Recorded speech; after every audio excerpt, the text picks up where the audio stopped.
کے سامنے ہماری آیات تلاوت کی جاتی ہیں تو آگے سے کیا کہتے ہیں؟ ہم نے سن لیا ہے، اگر ہم چاہیں نا تو ہم بھی اس طرح کی باتیں کر لیں. خاص طور پہ نظر بن حارث کے بارے میں آتا ہے کہ وہ بڑی ایسی باتیں کرتا تھا. حالانکہ جرت کسی کی بھی نہیں ہوئی تھرو آؤٹ کہ وہ اس قرآن جیسا کوئی کلام لا سکے. حتیٰ کہ قرآن میں ان کو چیلنج کیا گیا ایک صورت ہی بنا کے لاؤ، اس کی جیسی ایک صورت لے آؤ. ایک صورت بھی نہیں لا سکے، لیکن باتیں کتنی ہیں کہ لو یہ کون سی ایسی باتیں سن لیا ہم نے، یہ باتیں اگر ہم چاہیں نا ہم بھی ایسی لے آئیں، یہ کون سی بڑی بات ہے. ان ھذا الا اساطیر الاولین، کیا ہیں یہ؟ پرانے لوگوں کی باتیں ہی ہیں نا، ان میں پرانے لوگوں کے قصے کہانیاں ہی ہیں نا، تو پھر ہم بھی ایسے لا سکتے ہیں.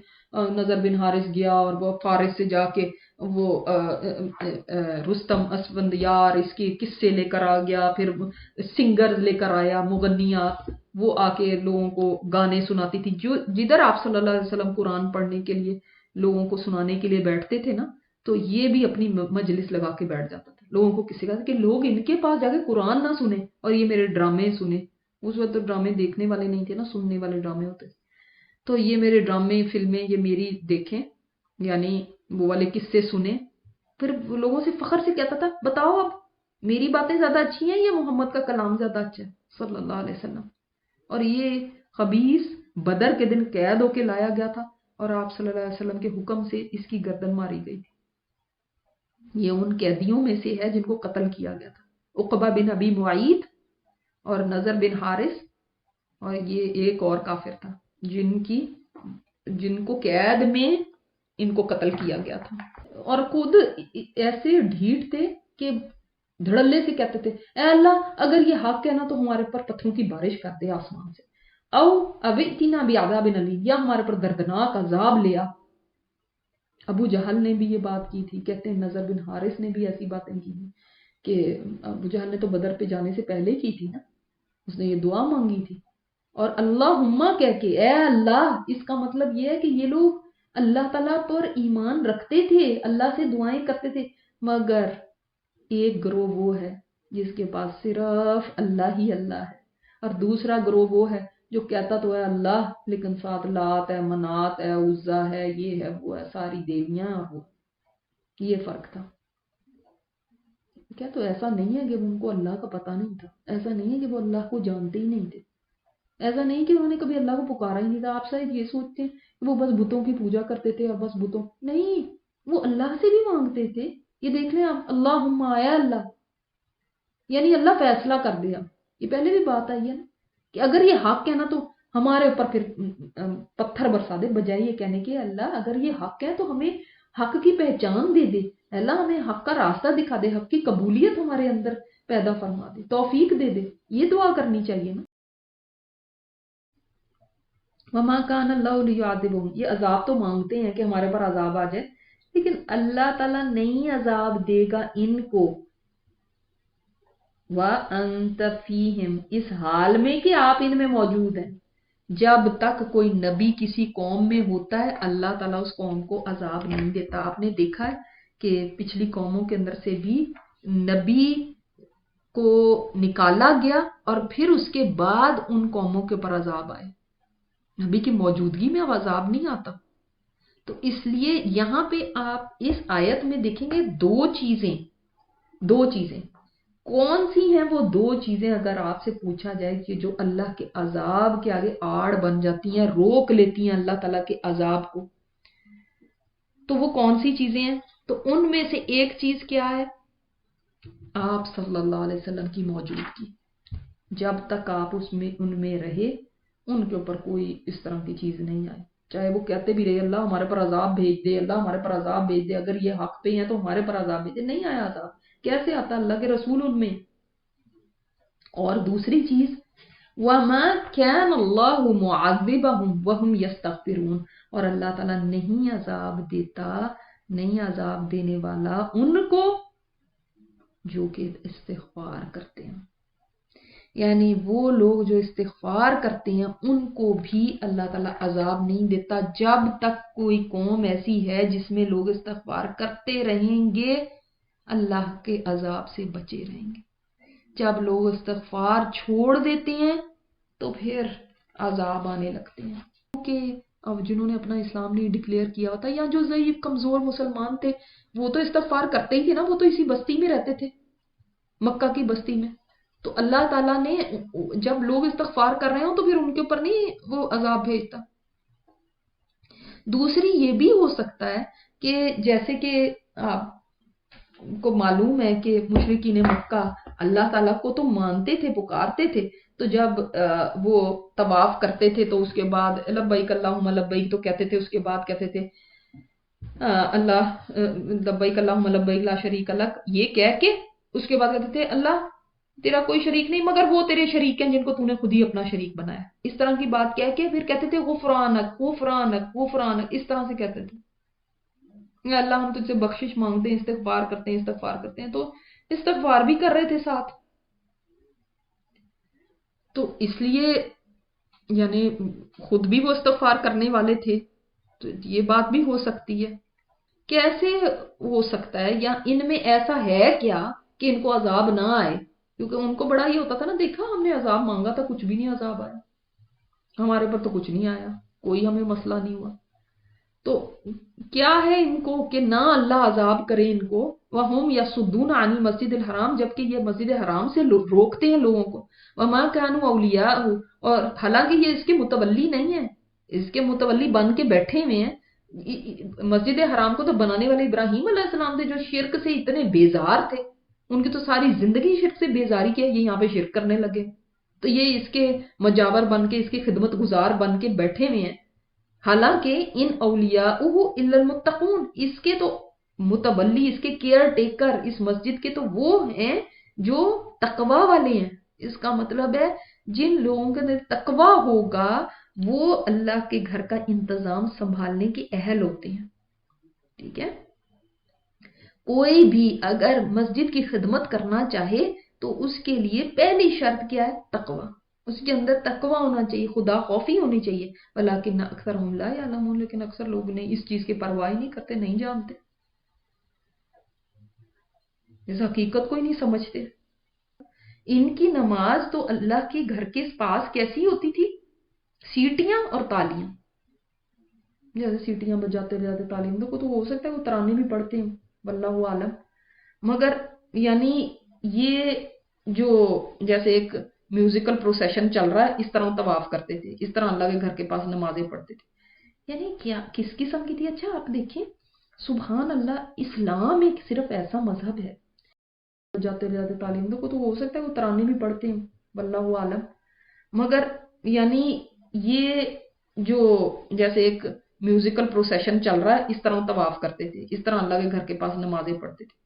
یعنی کیا کس قسم کی تھی؟ اچھا آپ دیکھیں سبحان اللہ، اسلام ایک صرف ایسا مذہب ہے جس کی عبادات میں اس قدر ڈگنیٹی ہے، آنر ہے، پیس ہے. آپ جس کی بھی اٹھا کے دیکھ لیں، آپ دیکھ لیں چرچز کی، وہ بھی میوزیکل انسٹرومنٹ بجا رہے ہیں اور گا رہے ہیں. بس سنڈیز کو ان کی کیا سروس ہوتی ہے، اس میں ترانے ہی پڑھ رہے ہوتے ہیں کچھ. اچھا پھر آپ ہندوؤں کا دیکھ لیں، ان کے بھی بھجن ہیں، ایسے بھجن بجائیں گے کہ لیکن اسلام کی اس کے اندر ایسی کوئی چیز نہیں. ہماری عبادات پرسکون ہے، خاموشی ہے ان کے اندر، گریہ زاری، اللہ سے بات کرنا، شور شرابہ ہنگامہ نہیں ہے.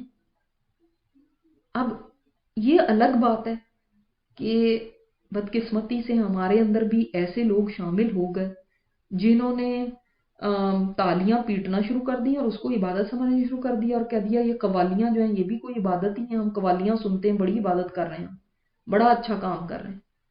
میوزک کے اوپر نعتیں کر لیں. اچھا پھر وہ کیا ہے، ڈانسنگ درویش، کہ وہ رومی ڈانس شروع کر دیے، گول گول گھوم رہے ہیں، دھمال ڈال رہے ہیں. وہ جو کیا عرس ہے یا درگاہوں پہ جا کے دھمال کتنے پڑ رہے ہوتے ہیں، عورتوں نے بھی بال کھولے ہوئے ہیں، وہ بھی گول گھومنے لگی. یہ کس قسم کا اسلام ہے؟ یہ کس قسم کا حال چڑھ جاتا ہے ان کو جو کبھی صحابہ کو نہیں چڑھا تھا؟ اور یہ کس قسم کا دھمال ہے؟ نہ آپ صلی اللہ علیہ وسلم نے کبھی ایسا کر کے دکھایا، نہ صحابہ نے کبھی، نہ تابعین نے، کوئی کدھر سے نکال کے لے آئے اور یہ اس کو اسلام سمجھتے. وہ رومی ٹوپی پہن کے، وہ فراک پہنے ہوئے اور گول گھومتے جا رہے ہیں. تو چکھو عذاب کو اس وجہ سے کہ تم نے کفر کیا، تم کفر کرتے ہو. یہ کون سا عذاب ہے؟ یہ بدر میں جو ان کو عذاب ملا ہے، ان کے 70 مارے گئے، 70 قید ہوئے، اتنے بڑے بڑے سردار مارے گئے ہیں، اور ایک شرمناک شکست ان کو ہوئی. تو اللہ کا عذاب صرف پتھروں کی بارش نہیں ہوتی، دنیا میں بھی رسوائی، یہ بھی اللہ کا عذاب ہے. الذین کفروا ينفقون اموالهم لیصدوا عن سبیل اللہ، بے شک وہ لوگ جو انہوں نے کفر کیا یہ اپنا مال خرچ کرتے ہیں کس لیے؟ بجائے اللہ کے راستے میں خرچ کرنے کے. ان لوگوں کا طریقہ کیا ہے؟ اللہ کے راستے سے روکنے کے لیے خرچ کرتے ہیں. کیسے انہوں نے روکنے کے لیے خرچ کیا تھا کہ یہ لوگ پہلے تو وہ جو قافلہ آیا اس کے اندر جتنا ان کو پروفٹ ہوا، جتنا کچھ ہوا، انہوں نے کہا یہ سارا کا سارا ہم مسلمانوں کے ساتھ جنگ کرنے کے لیے ڈونیٹ کرتے ہیں. سب چیریٹی کر دیا ہم نے، کسی نے نہیں لکھا. پھر جب ابو جہل بھی قافلہ لے کے وہ لشکر لے کے جا رہا تھا تو اس کے لشکر کے اندر بھی ہر ایک نے پارٹیسپیشن کی، اپنا شیئر ڈالا. کس لیے تم ڈال رہے ہو؟ یہ ساز و سامان دینا، کچھ نے گھوڑے دیے، کسی نے کچھ دیا، ہر ایک نے اپنے گھر سے کسی نہ کسی فرد کو بھیجا، یا تو ساز و سامان میں مدد کی یا افرادی قوت میں اضافہ کرنے کے لیے مدد دی. تو یہ سب سپینڈنگ کس لیے کر رہے ہیں؟ اللہ کے راستے سے روکنے کے لیے. اس کا مطلب ایمان والوں کو کیسا ہونا چاہیے؟ اللہ کے راستے پہ لانے کے لیے مال خرچ کرنا چاہیے، کیونکہ کافر کیا کرتا ہے؟ اللہ کے راستے سے روکنے کے لیے مال خرچ کرتا ہے. قریب وہ خرچ کریں گے اس کو، پھر ہو جائے گا ان پر حسرت کا سبب، پھر وہ مغلوب کیے جائیں گے. یعنی وہ خرچ کریں بھی تو یہ خرچ کرنا ان کے لیے حسرت ہوگا، اس لیے کہ بعد میں جب وہ ان کو شکست ہوئی یا بعد میں جب دین اسلام غالب آ جائے گا تو ان کو حسرت ہی ہوگی نا کہ یہ ہم نے کیا کیا، اپنا مال بھی لٹایا، ضائع کیا. جو بھی مال اللہ کے راستے سے روکنے میں خرچ ہوگا وہ تو ضائع ہی ہے نا، کیونکہ وہ اسلام کا تو کچھ نہیں کر سکتے، بگاڑ نہیں سکتے. الٹا بعد میں ان کو خود ہی پتہ چل جائے گا کہ اسلامی حق تھا، ہم کیا کرتے رہے. اور جیسا قیامت کے دن تو اور بھی زیادہ یہ چیز سامنے آ جائے گی. عاملۃ ناصبہ ہے نا سورہ غاشیہ میں، وہ عمل کر کر کے دنیا میں تھک گئے. آج دیکھیں اتنا دکھ ہوتا ہے کہ یہ لوگ مال بھی لٹا رہے ہیں، اتنی چیزیں بھی کر رہے ہیں، اپنی زندگیاں بھی لٹائی ہوئی ہیں، لیکن حاصل کیا ہے؟ کچھ بھی نہیں. محنت کر کر کے تھکے ہوئے چہرے ہوں گے اس دن. الگ الگ کر دے ناپاک کو پاک سے. یہ سب کیوں ہوتا ہے؟ اس لیے اللہ تعالیٰ نے کیا کہ حق اور باطل واضح ہو جائے، خبیث اور طیب الگ الگ ہو جائے، لوگوں کو فیصلہ کرنے میں کوئی مشکل نہ ہو کہ ہمیں تو پتہ ہی نہیں تھا کہ کیا صحیح ہے اور کیا غلط ہے. حق اور باطل سامنے آ گیا. دیکھ لیں نا، اب بدر ہوئی ہے، سب کو پتہ چل گیا کہ حق کون ہے، حق پہ کون ہے اور باطل پہ کون ہے. تو اللہ تعالیٰ کی یہ سنت ہے، ٹائم ٹو ٹائم ایسی آزمائشیں، ایسی حالات اللہ تعالیٰ لاتا رہتا ہے. یاد رکھیے گا یہ بات، اللہ تعالیٰ لاتا رہتا ہے. اور آپ اپنی زندگی میں بھی دیکھیں گے تب آپ پہچان لیجئے گا کہ جس میں چھٹ جاتا ہے پاک اور ناپاک. وَيَجْعَلُ الْخَبِيثَ بَعْضَهُ عَلَى بَعْضٍ، اور اللہ تعالیٰ ناپاک کو بعض کے اوپر بعض کو بعض کے اوپر بعض کر دے گا. فَيَرْكُمَهُ جَمِيعًا، پھر ایسے پائل اپ کر دیا جائے گا ان کو، سٹیپ، ایک کے اوپر ایک، ایک کے اوپر ایک. یہ کب رکھتے ہیں آپ ایک کے اوپر ایک؟ آپ کوڑا جب جمع کرتے ہیں تو کیا ہوتا ہے؟ کوڑے کو ایک کے اوپر ایک کے اوپر ایک لگا کے پھر اس کے بعد اس کے اوپر اس ڈھیری کے اوپر آگ لگا دیتے ہیں نا. یہ بھی اسی طرح یہ خبیث ہے، کوڑا کرکٹ ہے. تو اللہ تعالیٰ ان کو الگ الگ کر کے پھر ان کو ایک جگہ ایک کے اوپر ایک کر دیا. فَيَجْعَلَهُ فِي جَهَنَّمَ، پھر ڈال دے اس کو جہنم. اس لیے اللہ تعالیٰ الگ الگ کر دیتا ہے. اتنی زیادہ ہوپ دینے والی آیت ہے اس طرح کے لوگوں کو بھی جو کہ کافر تھے، جنہوں نے مسلمانوں کے خلاف چڑھائیاں کی، مخالفتیں کی، ان کو بھی اللہ تعالیٰ اپنے نبی سے فرماتے قل، اے نبی آپ کہہ دیں. کن کو کہہ دیں؟ للذین کفروا، نیکوں کی نہیں بات ہو رہی ہے جنہوں نے کفر کیا. ان ینتہوا، اگر وہ باز آ جائیں، یغفر لہم ما قد سلف، تو اللہ تعالیٰ معاف کر دے گا وہ جو پہلے گزرا ہوا. اب وہ پتہ ہے باز آنے کا مطلب کیا؟ اسلام لے آؤ. اللہ نے تمہیں موقع دیا، چانس دیا، توبہ کر لو. تو پھر جو توبہ کر لو گے، اپنی اصلاح کرو گے، تو بخاری کی حدیث میں آتا ہے کہ اللہ تعالیٰ پچھلے سارے گناہ معاف کر دیتا ہے. لیکن اگر انسان پھر سے وہی برائیاں کرنا شروع کر دیتا ہے، دیکھیں ایک ہے نا کہ انسان اسلام لایا تو اس کے پچھلے سارے جو گناہ تھے معاف ہو گئے، اور نہیں اسلام لا کے نیکیاں کی تو پھر سارے، اگر وہ مثلا اسلام لاتا لیکن اس کے بعد پھر وہ وہی کام کرنا شروع کر دیتا جو پہلے تھے، انہی گناہوں میں دوبارہ پڑ جاتے، تو اللہ تعالیٰ قیامت کے دن وہ پچھلے گناہوں کا بھی حساب لے گا، پھر وہ پلٹیں گے فقد مدد سنت الاولین، تو پھر گزر چکی ہے پہلے لوگوں کی بھی طریقے، تمہیں پتہ ہی ہے پھر پہلے لوگوں کے طریقے پڑھے ہیں نا آپ نے سورہ اعراف میں 6 قوموں کے بارے میں آپ نے پڑھا ہے کہ ان کے ساتھ کیا گزری تھی، تو پھر اگر یہ پلٹیں گے وہی دوبارہ کریں گے، یہی مخالفت کریں گے، یہی طریقے رکھیں گے، تو پھر ان کو پتہ ہے کہ اللہ کا عذاب پھر آتا ہے تو کیا ہوتا ہے، پھر بتانے کی ضرورت نہیں، پھر دیکھ لو، پھر تمہیں بھی پتہ ہے کہ پچھلی قوموں کے ساتھ کیا ہو، نہ ختم ہو جائے فتنہ، نہ رہے فتنہ۔ اب یہ کیا بات ہے کہ اگر وہ باز نہیں آتے اور پھر وہ یہی کرتے رہتے ہیں تو جب تک فتنہ ختم نہ ہو جائے آپ ان کے ساتھ لڑتے رہیں، یعنی بدر کوئی آخری جنگ نہیں ہے، اگر یہ پھر پلٹیں گے تو مسلمانوں تم بھی پھر ڈٹ جانا۔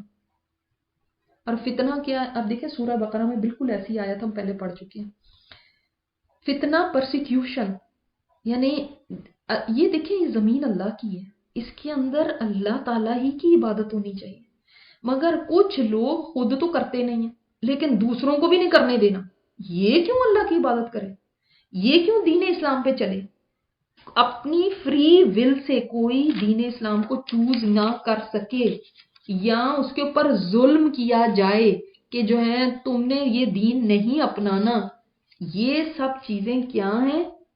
فتنہ ہیں، کہ کسی کو دین پہ چلنے نہیں دینا، کسی کو دین قبول نہیں کرنے دینا، پریکٹس کرنے کی اجازت نہیں دینا، یہ سب فتنے کی باتیں ہیں، اور اللہ کے بندوں کو آزاد اللہ نے کیا ہے کہ وہ اسلام کو قبول کریں، پتہ ہے آپ کو کہ جو تم سے لڑیں تو پھر تم بھی ان سے لڑو، وَيَكُونَ الدِّينُ كُلُّهُ لِلَّهِ، اور دین سارا کا سارا اللہ کے لیے ہو جائے، پھر اس وقت تک لڑتے رہنا، تو ایسا غلبہ اسلام چاہتا ہے، پھر پیچھے نہیں ہٹنا، پھر ڈٹ جانا، فَإِنِ انْتَهُوا فَإِنَّ اللَّهَ بِمَا يَعْمَلُونَ بَصِيرٌ، اگر پھر وہ باز آ جائیں، رک جائیں، فتنہ کرنے سے رک جائیں، نیچے ہو کے رہنا قبول کر لیں، تو اللہ تعالیٰ جو وہ عمل کرتے ہیں اس کو دیکھنے والا۔ فَعَلَمُوا، یعنی اگر وہ پھر بھی گھمنڈ میں ہیں اپنی دولت کے، یا اس لیے کہ وہ بہت پاورفل ہیں اور وہ نہیں مانیں گے، تو مسلمانوں تمہیں پرواہ نہیں کرنی چاہیے، کیونکہ ان اللہ مولاکم، اللہ تمہارا مولا ہے، اگر وہ باز نہیں آتے تو تمہارا دوست تو اللہ ہے، تمہارے ساتھ تو اللہ ہے، جیسے سورہ محمد میں بھی ہے نا، اللہ مولانا ولا مولا لہم، ہمارا تو مولا اللہ ہے اور ان کا کوئی مولا نہیں، ہمیں کیا پرواہ ہے، پھر تمہیں فرق نہیں پڑتا، مولا ولی دوست مددگار سپورٹر حمایتی اللہ ہے، اس سے اچھا کون مولا ہو سکتا ہے، جس کا مولا اللہ بن جائے اس کو کسی کی کیا ضرورت، وَنِعْمَ النَّصِيرُ، اور اس سے وہ کتنا اچھا مددگار ہے، اس سے بہتر مددگار اور کون ہو سکتا ہے، جس کے ساتھ اللہ ہو جائے اس کو تو کوئی شکست نہیں دے سکتا۔